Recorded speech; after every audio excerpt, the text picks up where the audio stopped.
入军纪营的第2年，我怀孕了。凡是进过我帐子的士兵，全都争着当这个爹。陈石头只来过1晚，可他给我磕头说：“杨姑娘，我就要上战场当前锋了。爹娘就剩我一孩子，我得给他们留个念想。”后来我去了他的家乡，遇见一对很好的父母。大家好，欢迎收看达达听书。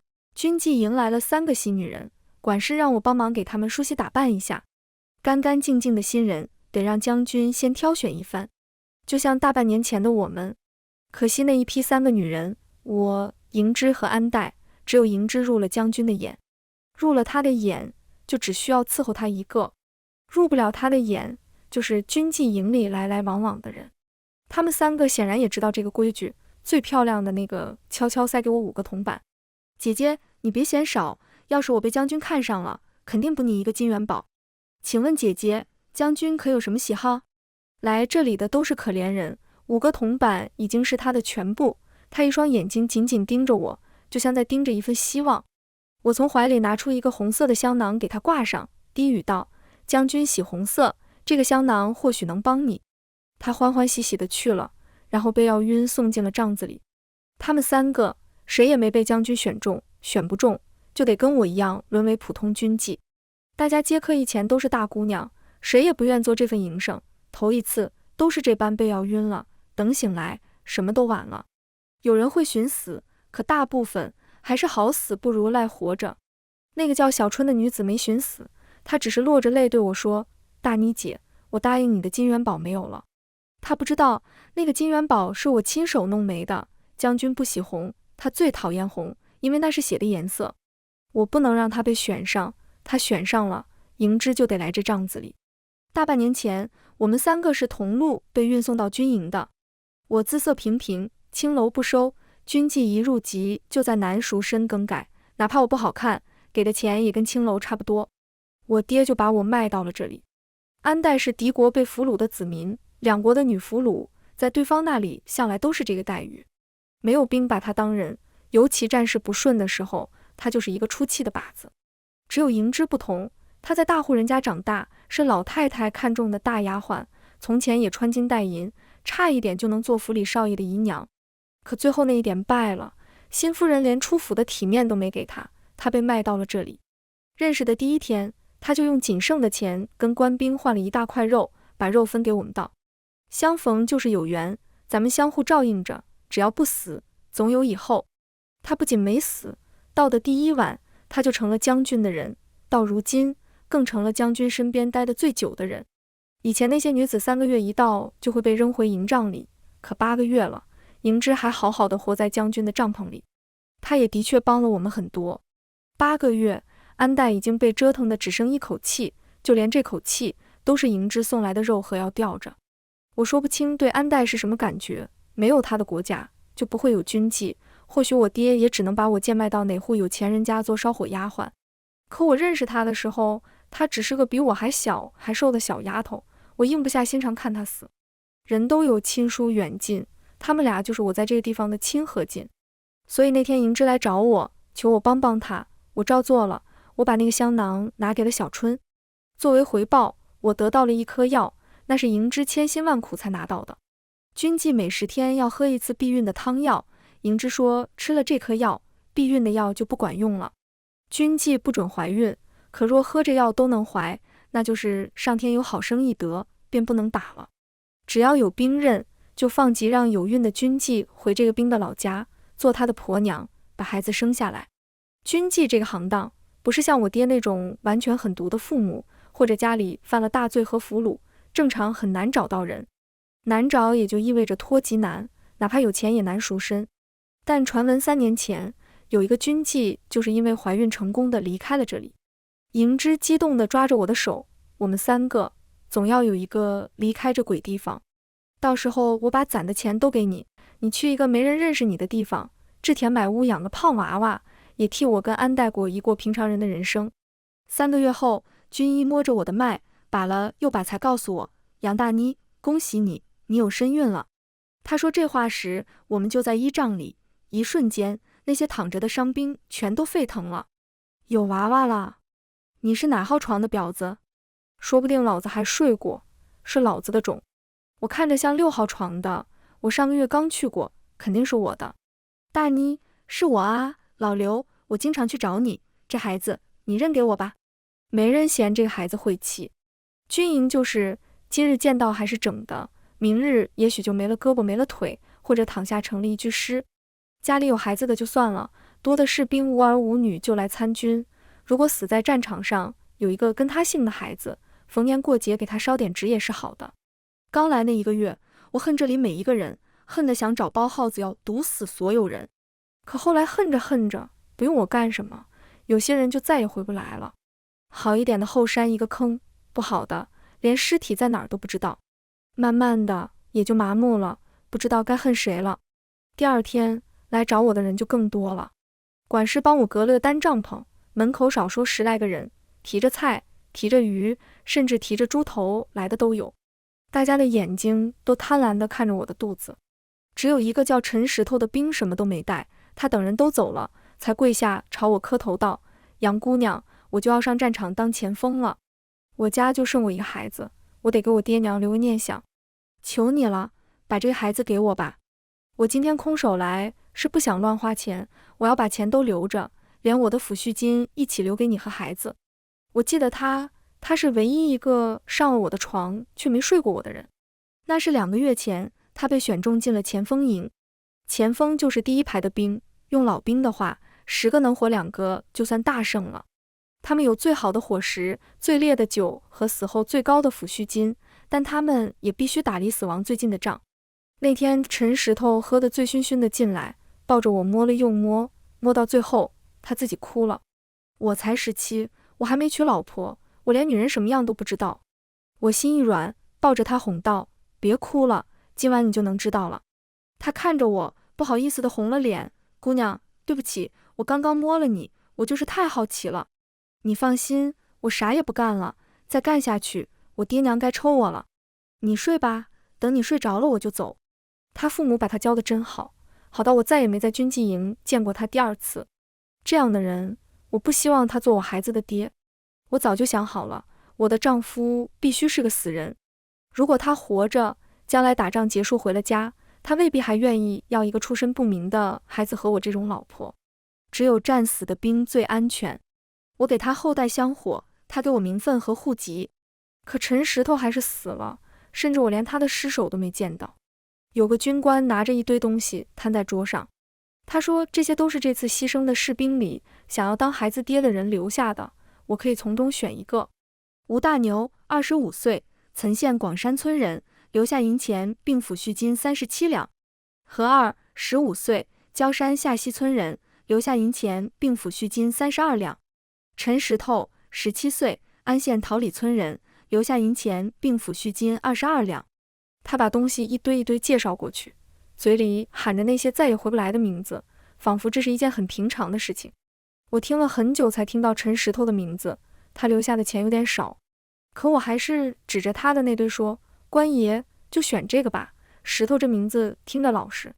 可不是老实吗？这8个月，他是唯一跟我说过对不起，还愿意叫我姑娘的人。将来跟他葬在一起，我不亏。既然要葬在一起，总得有捧骨灰。我陪着笑脸问：官爷，以后他就是我男人了，我想把他的骨灰带回去，也好让我公公婆婆有个念想。那个军官平静的眼神终于有了一丝波动，还算你有点良心。尸体就在后山堆着，单独焚烧要找伙房那群人。1两银子，舍得你就去吧。1两很贵，要是烧我爹我肯定舍不得，可烧我孩子的爹，我舍得。我把1两银子放在伙房兵头的桌子上，他稀奇地看了我一眼。3个月没开张，来的第1单居然是个娘们。你就是军纪营那个怀孕的？这是给自己选好死鬼相公了。他们平时做火头军，烧尸只是额外来油水的活。军营里只有过命的兄弟会把牺牲的那一个烧成骨灰带回去落叶归根，1年到头也没几趟生意。从前都是男人来找他，我是第1个女人。去的路上，好多人无声地看着我，有些还跟着到了后山，不给钱，也帮着我找尸体。翻着翻着，有人哭了，他运气倒是好，有个娘们给他生孩子，还愿意花钱带他回家。也不知道老子死了以后尸体还剩几块，能不能埋回我家的坟。呸，哭个屁，死了在哪儿待不是待，有点出息就盼着自己全虚全已站着回去。俺死了就不想回去，反正俺娘也不待见俺，埋在后山，还有兄弟们陪俺唠唠嗑。呜呜，可我想回去，我娘还在家等我给她娶媳妇呢。大战后的军营就是这样，压抑、伤感、恐慌，有人发泄在演武场上，有人发泄在我们身上。兵头已经习惯了，他听着哭声，熟练地翻找着，很快就找到了一具鲜血淋漓的尸体。我知道先锋营的兵死的都惨，可真亲眼看到了，才知道什么叫刀剑无眼。陈石头的左耳不在了，其实这里躺着的兵大部分都没有左耳，据说都被北戎人割了，充作他们的军功。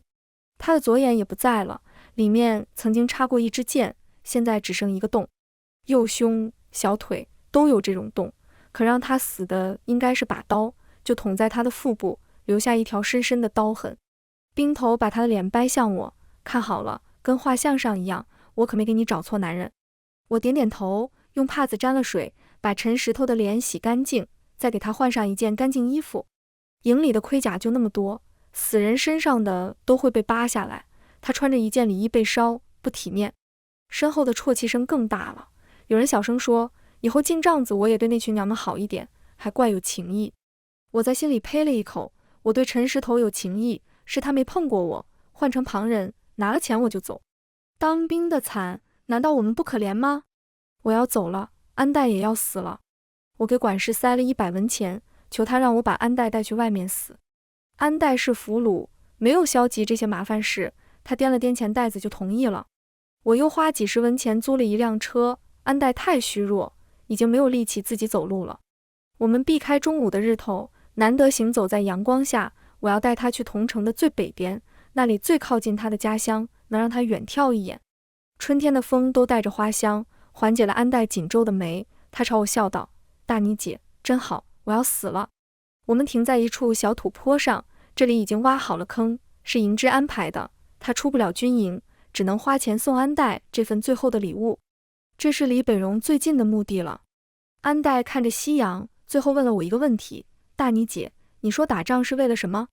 就为了不停的死人吗？我回答不上来，也许营之能回答，他读过书，不像我只是一个没人叫的乡下丫头。可安代不需要答案了，他缓缓地永远闭上了那双漂亮的眼睛。给安代盖上最后一抔土，我回军营拿东西。营之就等在门口，他把一包衣服塞进我怀里道：你明天一早就走了，我要伺候将军，送不了你。相识一场，这身衣服就当是我的心意了，祝你往后平安顺遂。那是他亲手做的衣服，腰背和裤腿都缝了密密麻麻的金片。他曾说过要我织屋买田，去过平常人的日子。第二天一早，我带着这些衣服和陈石头的骨灰遗物，跟着发放抚恤金的官兵一起上路。寻常的兵死了，抚恤金要等战争结束才会发给家里，最多也就几两。可先锋营不一样，那是几乎立刻就要送命的兵，他们的抚恤金20两，而且阵亡最多半个月，军营就会安排人把遗物和抚恤金送给他们的家人。这都是做给活着的兵看的，让大家知道进了先锋营，即便死了，起码家里人能受的会最大。我一个怀孕的弱女子，自然是跟着送东西的兵回陈石头家最安全。送东西的兵不多，就2个，为首的那个把户籍递给我道：这是李大人吩咐的，户籍上改了你在军营的经历。你现在是在厨房帮忙的杂工，跟陈石头看对眼，偷偷在一起才有了身孕。李大人就是那个把一堆东西拿给我挑的军官。他说这份改过的户籍是我愿意花1两银子带陈石头回家的报酬。我松了一口气，这份报酬会让我以后的日子好过很多。桃李村是个不好不坏的地方，可陈石头的父母跟我想的一样，他们把陈石头教得很好，是因为他们本身就很好。那是一对看脸就饱经风霜的夫妻，接到儿子的死讯，只是看着骨灰静静坐着。他们没有哭，悲伤却从他们的面皮、眼睛、嘴巴里无声地溢出来。坐了很久，久到夜半虫鸣，他娘才起身道：姑娘，饿了吧？你还怀着孩子，是老婆子糊涂了，该给你煮饭的。我没那么娇气，本该自己煮，可这里是全然陌生的地方，我不能煽动别人的东西。陈石头的娘煮了3碗糖水蛋，我碗里最多，有4个蛋。她把1碗推到她丈夫面前说：“吃吧，吃点好的，明天才有力气给儿子挖坟。孩子要在那儿躺一辈子，我们得给他安个好家。”甜甜的糖水喝到嘴里，他们仿佛才有了力气。有了力气，眼泪才从眼眶里掉下来，一串一串砸在碗里。陈氏桃李村的大姓都有自己氏族的墓地。陈石头旁边躺的是他半年前刚去世的大哥。征兵不征独子，陈石头走时，他大哥还活着，哪怕病入膏肓，在征兵的眼里也是男嗣。等他入伍了，收到家里的消息，他变成独子，能不能退，已经由不得他自己。家里有过病入膏肓的病人，就意味着这个家没有钱，只会有很多债。我只求户籍，不贪别人拿命换的钱，把那21两全给了他们夫妻。他娘看了那堆银子很久，小心地称出10两，把剩下的推给我。你怀着孩子，我们本来1两也不该拿，可那些愿意借钱给我们体面送走大郎的人家也不宽裕。这些钱我跟你爹往后努力做活，肯定给你和孩子赚回来。他很自然地把他们夫妻称作我的爹娘，可爹娘在我这儿都不是什么好词。他看出我的为难，拍拍我的手道：“不习惯也没事，那就叫我们陈叔和婶子。”我们这里的银钱没有引起任何纠纷，可另一户叫陈二狗的人家却出了不小的事。那家的儿子跟陈石头一样被选进先锋营牺牲了，不同的是他在家有老婆，还给他生了一个女儿。小姑娘才3岁，瘦得让人心疼。她病了好几日，她娘求公婆给请个大夫，公婆却只会大声骂她克夫，克死了自己的儿子，给儿子生的还是个不能传宗接代的丫头片子。那位姓吴的娘子眼看女儿一天天不好，一时心急，偷了公婆保管的抚恤金，药材熬上，就被公婆揪着说要送官。陈叔和婶子听见，抬脚就去了他家。我站在院子里，把他们洪亮的声音听得清清楚楚。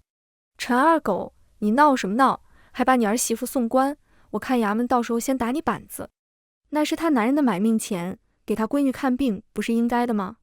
西丫可是你家老二唯一留下的种了，你就狠心把钱全扣给你家老大。你当心你家老二今晚就来找你。闹着闹着，族长也来了。陈叔大声说：“大伯，这事您得管啊，不然下次征兵可就没人愿意去了。”陈叔跟婶子就是故意那么大声的。农村人家大多一生就是好几个儿子，每回征兵谁去谁不去都要吵翻天。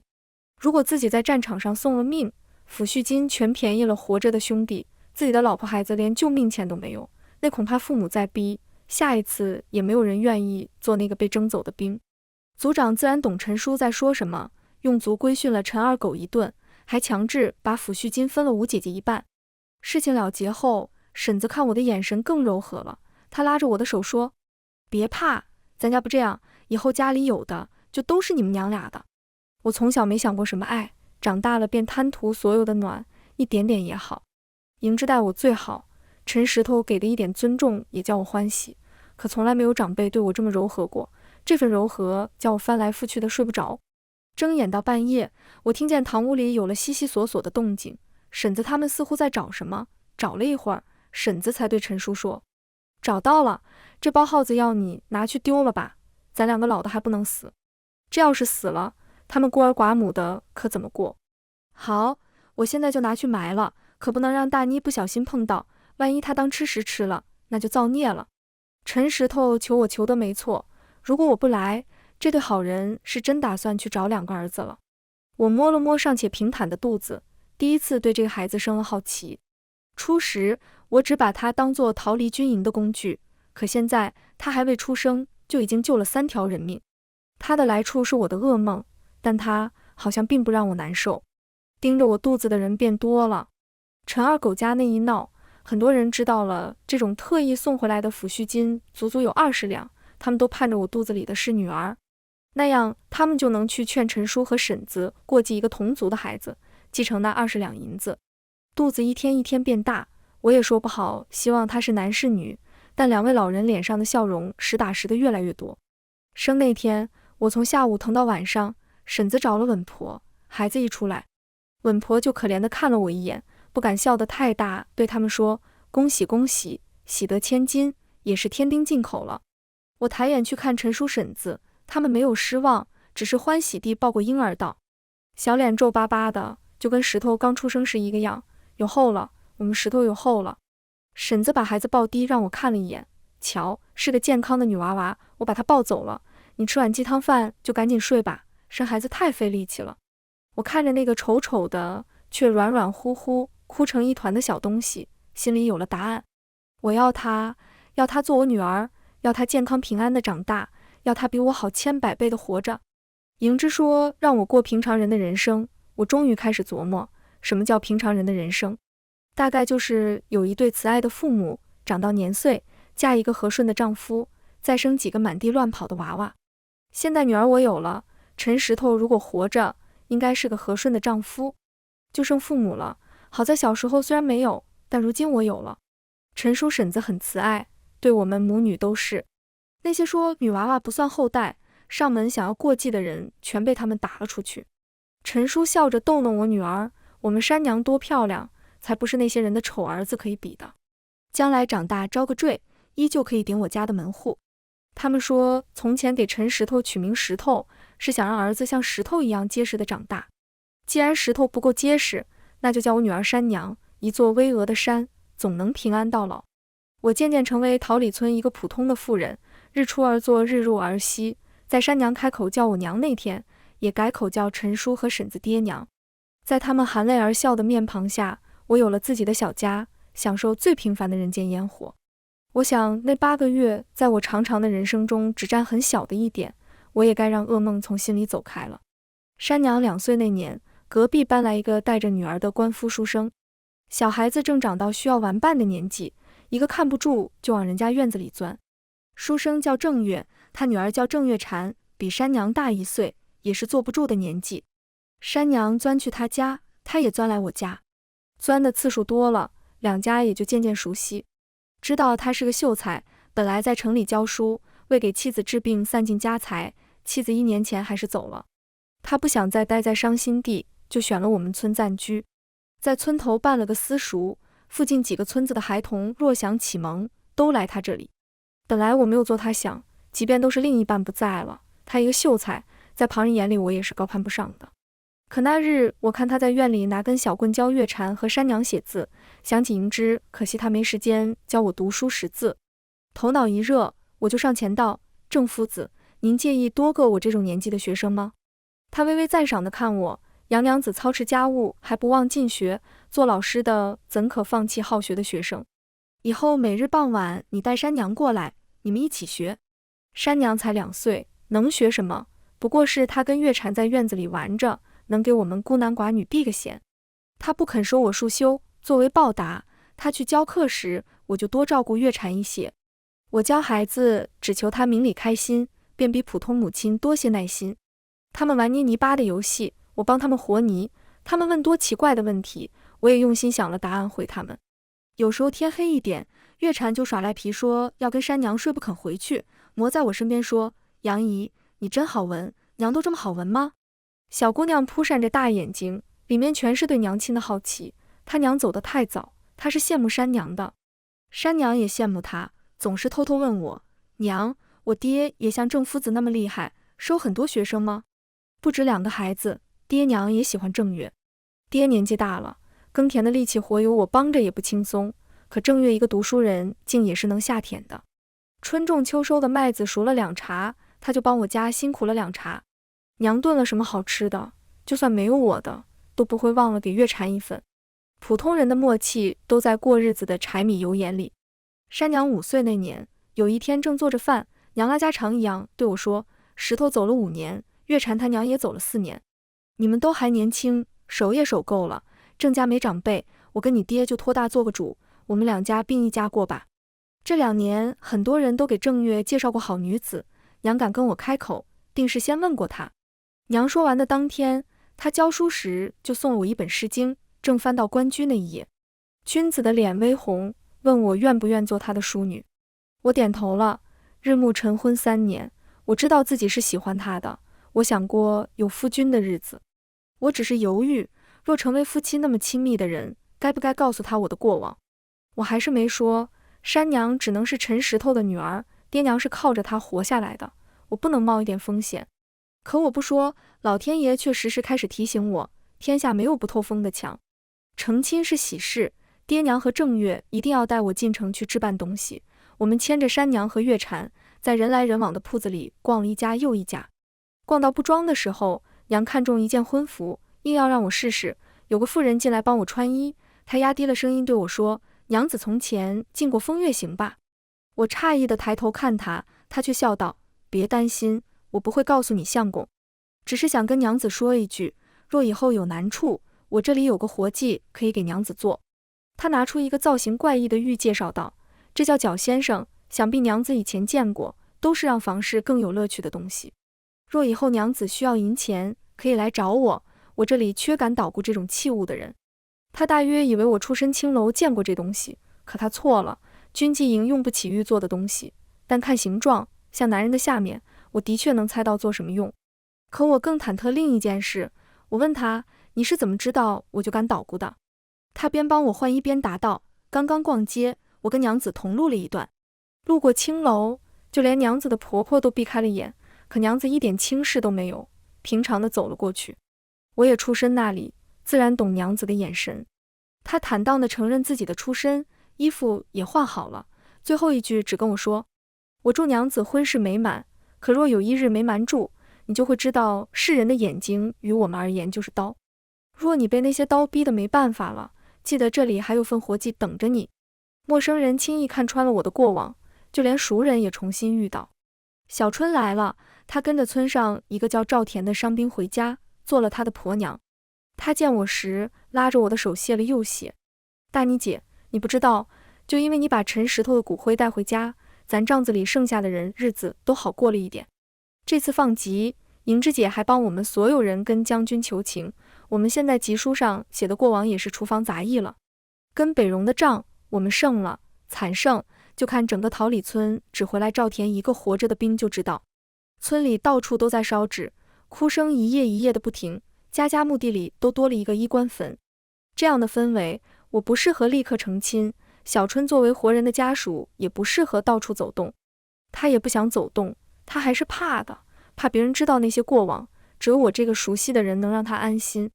他激动地跟我聊了很多，聊军纪营里的姐妹后来又死了几个，他们幸运活下来的人被准许跟兵丁回家，好手好脚的兵是不会要他们的，只有伤得严重的兵要，他就跟少了一条胳膊和一只脚的赵田来了这里。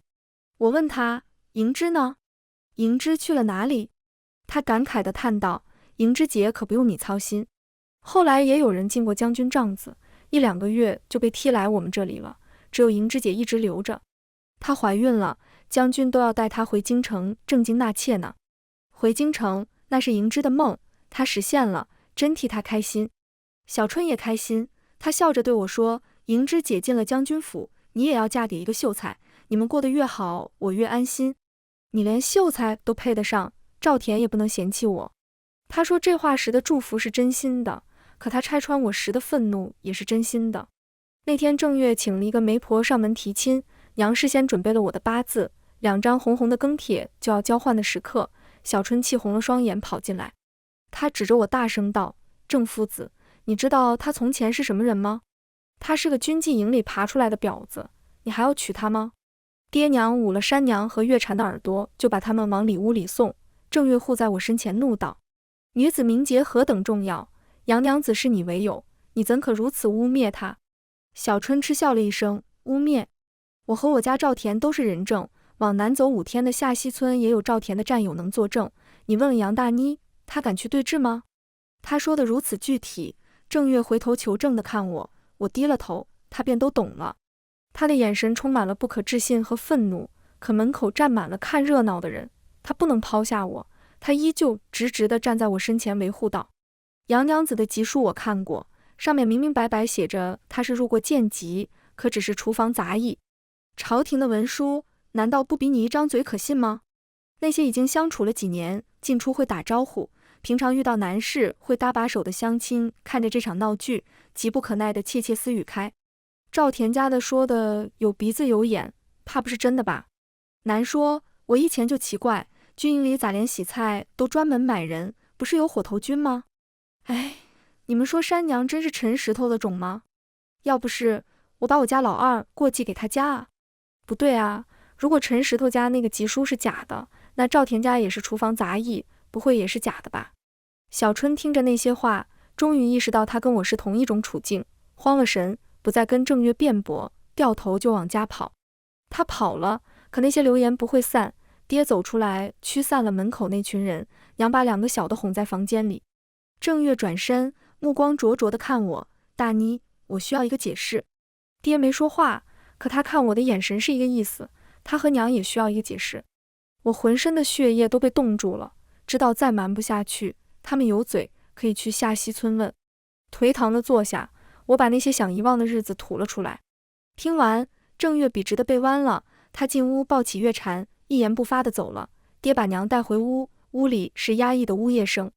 山娘害怕地扯着我的衣服，娘，郑伯伯怎么了？他怎么不对我笑了？我抱着他，不知道该怎么解释，我的山娘这么小，还不该听懂这些啊。家里安静的无人说话，村里却飞满了流言，有人甚至想去下西村确认，可5天太久才作罢。即便如此，族长也上了门，他跟爹娘说，石头他爹，我知道你们伤心，可你们得快点做决定。咱族里不能留这样的人，不然咱族的姑娘将来婚事可就难办了。我知道山娘年纪小小的可怜，可谁让她有个那样的娘呢？爹娘只低着头，不说应，也不说不应。到最后是郑月先开了口，她这几天都把自己关在家里，再出现已经是冷静的模样。她对我说，你跟我走吧，山娘不能在这里长大，口水会淹没她。等出了村子到城里，我们就分道扬镳，这3年我们都忘了吧。他不要我了，可他还是不能放任我不管，我也不能放任爹娘不管，我求他们跟我走，可我还没开口，娘就先说了。他拿出1小包碎银子递给我道，我孙女不能在那些人胡说八道的嘴里长大，大妮，这是卖房子卖地的钱，我们带山娘走吧。他已经知道了所有，可他还是认山娘。事发以后，我第一次哭了。他擦干我的泪，低低道，这村里战死了这么多兵，只有石头的骨灰回家了，我们领你的情。你和山娘是石头认的，那就是我家的人。我们山娘小小的一个，不看着她长大，我跟她也死了，也闭不上眼啊。郑月收了私塾，对外说她要进省城赶考，她依旧帮我否认那些传闻，说她是要带着我们一家一起走的。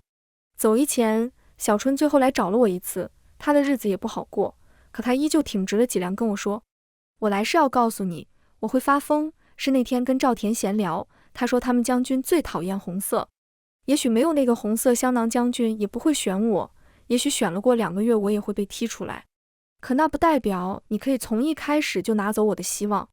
杨大妮，是你先对不起我的，我没做错，我已经猜到了，所以当赵家人偷偷来问我小春是不是军妓的时候，我摇了头，他说的对，是我先错，我该还他。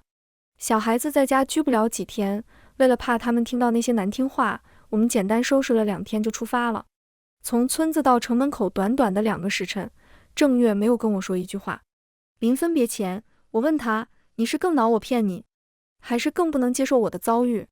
他深深地看我，朝我行了一礼，我不愿骗你。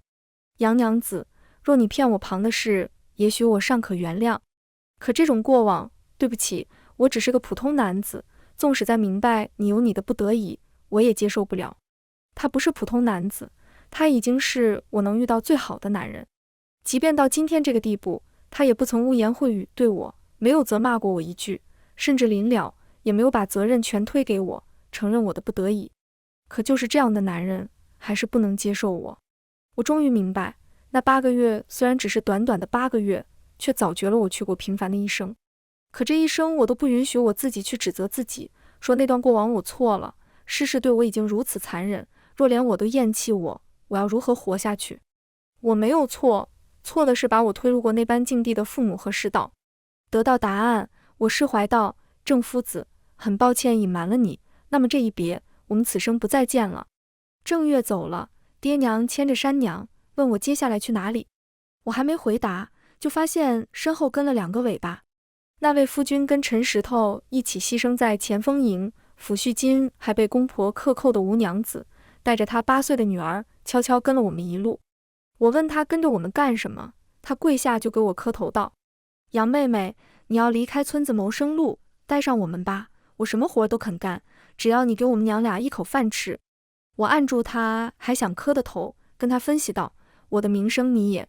未等我说完，她就打断道：人活着才能谈名声，不跟着你，我们母女连活路都没有，要名声有什么用？她没夸大。自从战争结束，阵亡的名单传回来，村里跟她一般处境的妇人变多了，里面有家人好的，还是好好对他们，也有很多家人不好的，便刻薄起他们。这么做的人一旦变多，族长也约束不了。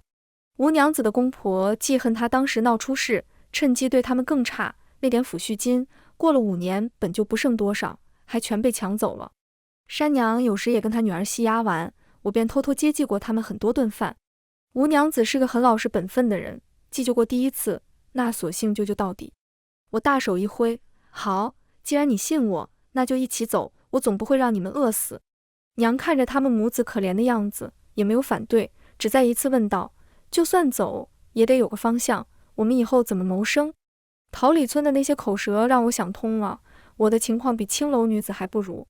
青楼的客大都是本地，从良了远远避去外地就好。可军营的兵来自5湖4海，无论我逃到哪里，也许有一日都会有人站在我面前说：哎，我认得你，你是那个6号床。就算为了山娘，我也不能再逃了。我不能让她对我的过往无知无觉，到时候被人当头一棒，人生整个乱套。我需要一点一点让她明白我经历过什么。可光让她明白接受是没有用的，尽管我不怪自己，世俗也会对我的女儿苛刻。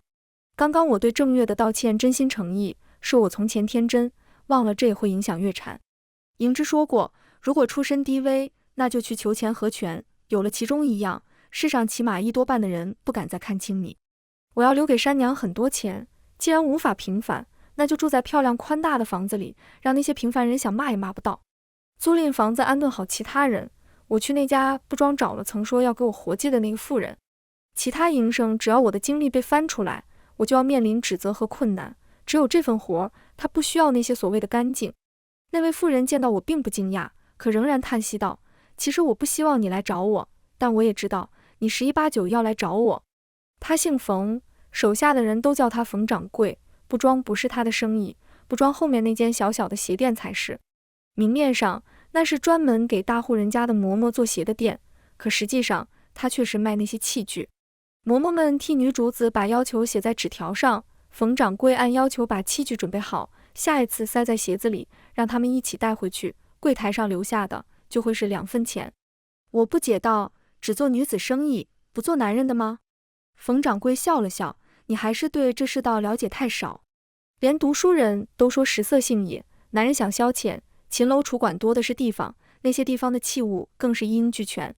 他们不会来这里，男人的风流是可以见人的，只有女人，就算食色性也得偷偷摸摸。他的笑里有讽刺，显然他一点都不鄙视那些主顾，只觉得大家都可怜。聊完这个题外话，他问我道：我这里有2种活计，一种是在铺子里卖器物，一种是去老师傅那里学做器物，你想选哪种？我回道：若我2种都想去，行吗？冯掌柜答应了，我便先从给老师傅当学徒做起。学的第一课就是认识这些五花八门的器物。冯掌柜的鞋店虽然只卖给女人，可他的作坊却也供货给秦楼楚馆，这里男女的器具都有。脚先生、托子、相思套、硫磺圈、白绫带子、玄玉环，每一样都让人大开眼界，可看到冕绫的时候，我仍旧惊呆了。他竟能在男人那处自己动。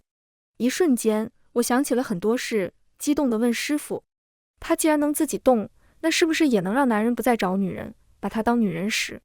师傅摇摇头，他就小小的一个，跟人怎么同？男人又不是傻子。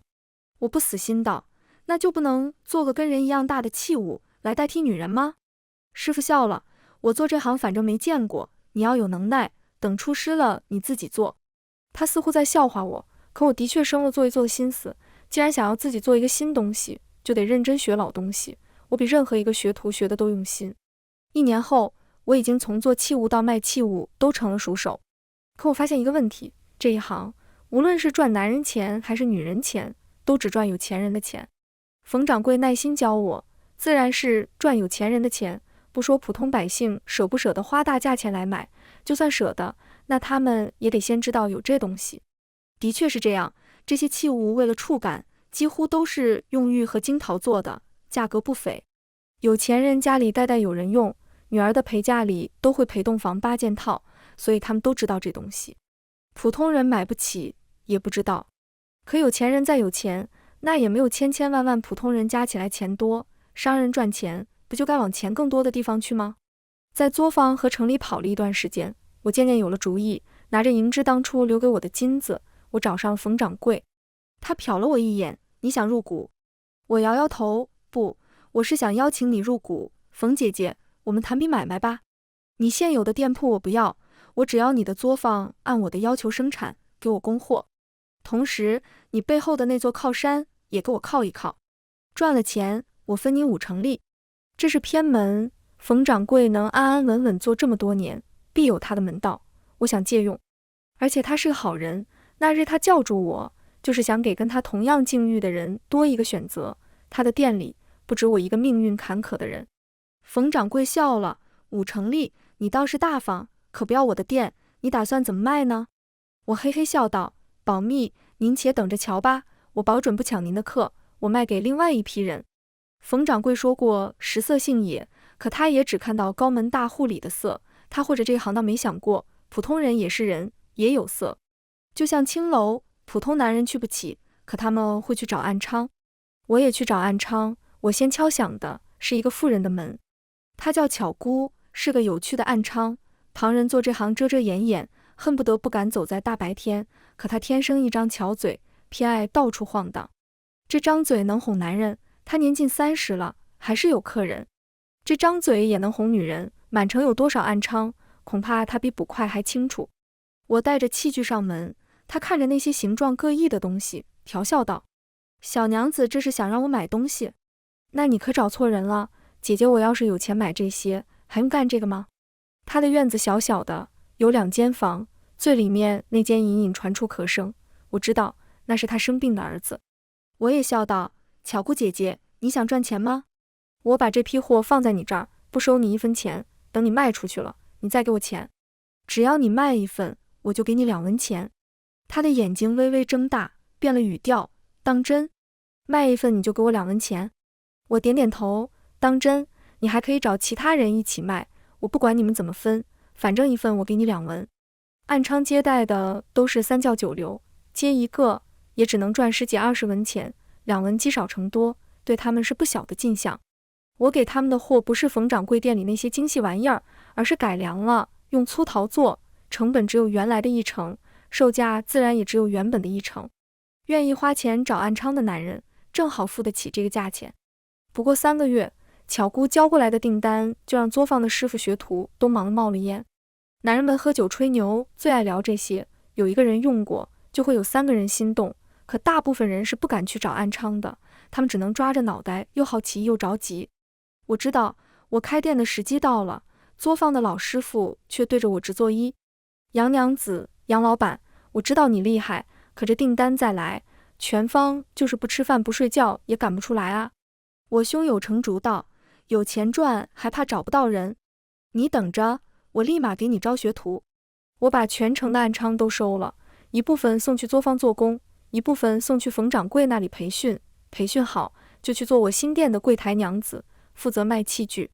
巧姑看着我递过去的工钱，确认了又确认：杨老板，你是说你要招我们做工，给我们一口长远饭吃？我重重在他手上拍了一下：是，你没做梦，以后只要我不倒，就有你们一口饭吃。他哭了，很多人都哭了，他们结成队，在工房的后院给我磕头。我没有避让，因为我叫吴娘子带着山娘躲在旁边看，我要慢慢让她知道她娘在做什么样的事情。山娘看呆了，她抱着我的腰欢喜：娘，那些婶婶都好感激你你真厉害。我的店自然不会开在闹市，只是寻常的街巷，还要挑最尾巷不起眼的位置。可全城的暗娼都没了，那些需要的男人就会更需要，他们自己会摸到地方。他们摸到了，他们的朋友也就摸到了。男人脸皮厚，挑街上人最少的时候进来买也没什么。女子可就脸皮薄很多。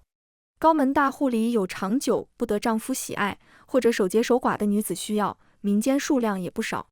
他们不敢自己进来，甚至还催生了一些二道贩子。这些脸皮不那么薄的妇人进店，大量的买回家，再分给那些羞答答的姑娘娘子。等我再一次需要人手的时候，吴娘子怯举起了手，杨妹妹，其实那个活我也能干的。我细细打量她，确认道，你确定吗？不要勉强自己，那不是脸皮薄的女子能干的。她用力的点头，能的，我都在你家白吃白喝这么久了，我脸皮不薄的。她没有白吃白喝，她帮我操持家里，照顾爹娘和女儿，替我省了很多心。可她觉得这些只是寻常事，不算她自己赚钱，还是不安心。好在爹娘身体还硬朗，他们能照顾家里，既然吴娘子想自力更生，我自会帮她。她刚去时的确连看那些器物都不敢，可做着也能脸不红心不跳地边跟人聊天，边搓出一个脚先生。等她做熟了，她又来找我，期待地问我，既然我能做，那村里那些活不下去的妇人是不是也能做？她跟几个同她一样丧夫又被婆家搓磨的同村偶尔还会联系，她想拉他们一把。可我不能，这行的盈利是有限的，它不像粮食衣服，满大街的人都需要。一座城有一城人买已是极限，我们待的江城就这么大，而战场师夫的人太多，我用不完就只能从这座城走出去，走到很多座城。我再一次感谢正月，是他为我开蒙读书，让我知道村落以外天地有多大。想走出去，最近当然是隔壁山城。我去找冯掌柜，问他有没有门路。他几乎是审视地看我，杨妹妹，你告诉姐姐，你的野心到底有多大？我指了指外面的天，就跟他一样大。姐姐，你想陪我闯一闯吗？他问我，以后招人还是这么招吗？我颔首，只要有我在，一辈子都这么招。他笑了，好，那姐姐就豁出去陪你闯一闯。他的根基在本城，邻城没有那么熟，我们要让的利也就更多，我又让出去2成，可好处是对方不干预怎么用人经营。一样画葫芦，我把那里愿意的暗娼也都收了。山城参军的人没我们多，那些在战场失去丈夫又不被家族所容的妇人，只要肯干，我都给了活计。小春也来了，我们默契的不谈从前的恩怨，他好好干活，我痛快给钱，他干得很好，升了主管，买了自己的小院子，再不用回桃李村。慢慢的，周围有人开始叫我杨菩萨。我做的是偏门，可我做人没有偏门。声名远播的好处就是有另一个更声名远播的人会找上来。铭记柳妙生上门的时候，连风都是香的。他一应坐下，启齿问我，听说杨老板救助了不少困顿的同乡，奴家这些年攒了些钱财，即将赎身。山城是我的家乡，不知杨老板这里有什么是我能做的？我知道，我做更多事的机会来了。柳妙生出身江南最有名的绣丸院，他善画，他的画曾一付千金。我拿出那具倾尽了我心血的人偶器具，它跟正常女人等高，全身由牛皮做成，那牛皮被我磨成最接近皮肤的颜色，里面填了柔软的棉花，抱起来有6分活人的手感。尤其是男女交媾的地方，我在里面做足了能刺激男人的花样。我从没放弃过我的设想，我要做一个能代替女人的器具。这个器具我叫它画天仙。画天仙还缺少一个香艳的卖点，柳妙生来了，这份香艳也就来了。我要柳妙生用他的画笔给这些器具画上风情各异的脸，再给他们搭配合适的衣服。江南第1名计划的脸，从没人见过的仿人人偶结合在一起，没有公子哥会不好奇。普通老百姓的钱我要赚，那些有钱人的钱我也要从青楼手里分一杯羹。而且这次我不打算再给背后的人分利。我一直知道冯掌柜背后的人恐怕还经营着青楼，这些东西都是不分家的。可接下来我是打算跟青楼对着干的。冯掌柜蹙着眉劝我，我知道你对烟花一地恨意入骨，我又何尝不是？可光靠你我是斗不过他们的。现在这样，我们起码还能给那些干不动的姐妹留条出路。我笑了笑，您误会了，我知道自己几斤几两，可没打算硬碰，我只是想换个靠山了。有了这2年的盈利账本和华天仙，我终于攒够筹码上京去找银枝了。京城比我见过的任何一座城都更大更繁华，繁华的让人憧憬。若我能把货卖到这里，那该是怎样的财富？将军府门口的石狮子很威严，威严的我这种人只能看一眼，然后躬身从侧门的小道进去。我低着头走了许久，才走到银枝的院子。她还是那么漂亮，离开西北的风沙，皮肤甚至更细嫩雪白。她拉着我的手，围着我看了一圈又一圈，似乎不敢相信我变成了如今的样子。我淡笑道：对不起，让你失望了，我没过上你希望的那种平凡日子。她一下红了眼睛，难得骂脏话道：去他娘的平凡日子！是我从前小瞧了你，以为在乡下安度一生对你最好。要知道你有这份本事，我只会让你早早就出来闯。姐妹久别重逢，我们有说不完的话，说我的山娘和生意，说她的儿子和她在将军府好过与不好过的日子。说到最后，我把带来的账本和华天仙交给她，跟她说了我的所求。我想用往后赚钱的5分利来换一份将军府的庇佑。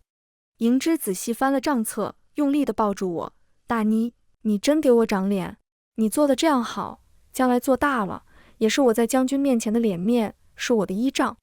我的小妹妹，你长大了。其实没有那么好，现在赚的钱没有银枝，我攀不上将军府这根高枝，可将来我一定会做到跟他互为依仗。我带着将军府的令牌和一个老仆回了江城，在江城最大的青楼不远处也买了一座楼。开业的当天，柳妙生当街作画，再从一块红布里揭出华天仙，赚足了声势和噱头，华仙楼一夕名动西北。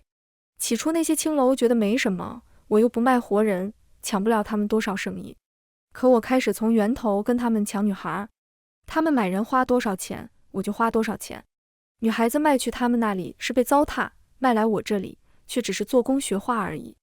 只要不是心灵扭曲的父母，哪怕他们不爱自己的女儿，钱是一样的，送到我这里总是好一点。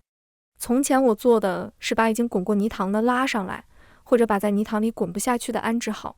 可我一直更想做的是让滚入泥塘的人越少越好。有了将军府撑腰和我自己赚钱的本事，我铺排店铺的城镇越来越多。可强龙不压地头蛇，很多城镇我也会失败。我知道，只要朝廷和律法还允许青楼存在，只要人还有欲望，这世间的泥塘就不会干涸，那么就总有人会滚下去。可我的行业壮大一点，就能多分摊走一些欲望。我赚的钱多一点，就能救更多的人。人这一辈子，平心平力，不过尽力而为4个字。山娘渐渐大了，如我所愿，她没有瞧不起我的出身，她懂我在做什么，甚至想要延续我的志向。她15岁那年，停了10年的战争又回来了。我一直希望这天永远不要再来，可读书越多，懂得越多，我就越知道这天早晚会来。战争有时候是没办法避免的事情，如果不打，也许有些历史会重来，也许后果比打仗还要惨烈。我只想在他不得不来的时候，尽自己最大的努力，让苦难的人少一点。又一次，我带着账本和华天仙去了京城。银枝眼角有了些许皱纹，他指着华天仙不可思议地问我：你想跟将军提议，用他代替军纪？我点点头，他却劝我：大妮，我知道你不想再有人经历我们的惨剧，可战场上，朝廷和将军第一考虑的永远是士兵。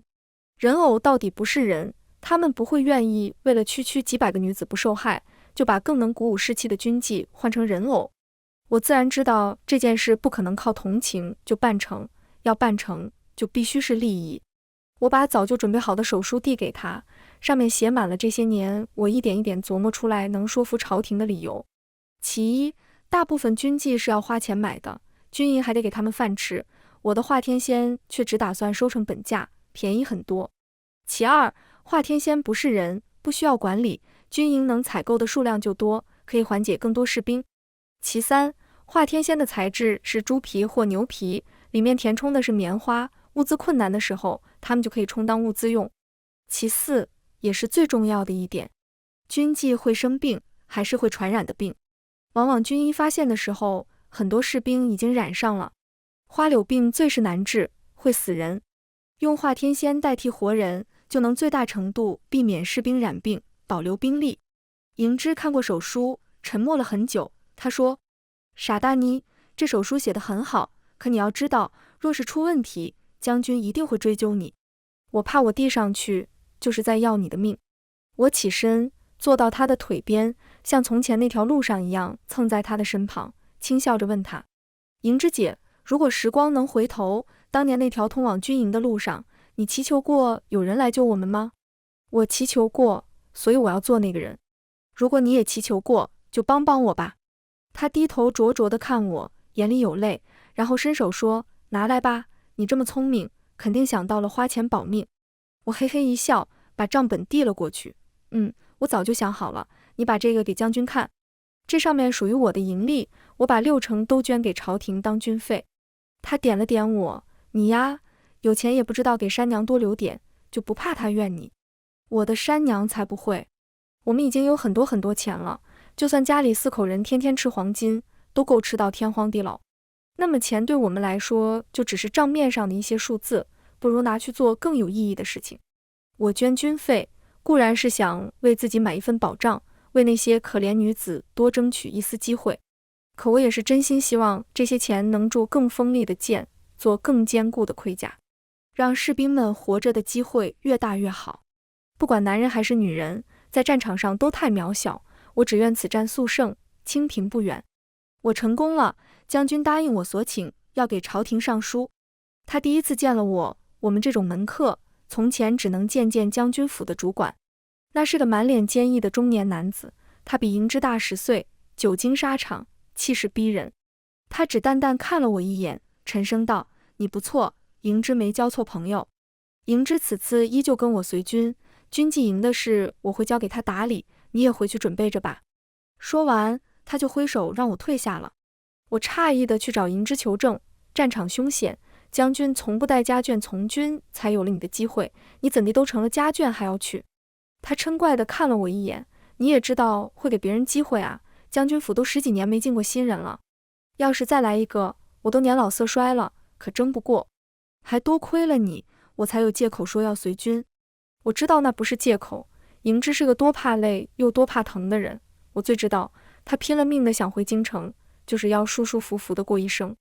他此去是为了帮我，大约是被我的眼神看得受不了，他正了面色叹息道：你我都是从那般境遇走过来的，我时常会梦到安代，想他若活着该是什么样。你想为那些女子尽一份心，我就不能吗？大妮，我们都知道战场是什么样，只有化天仙不够，加上我，才能让受害的女子变得最少。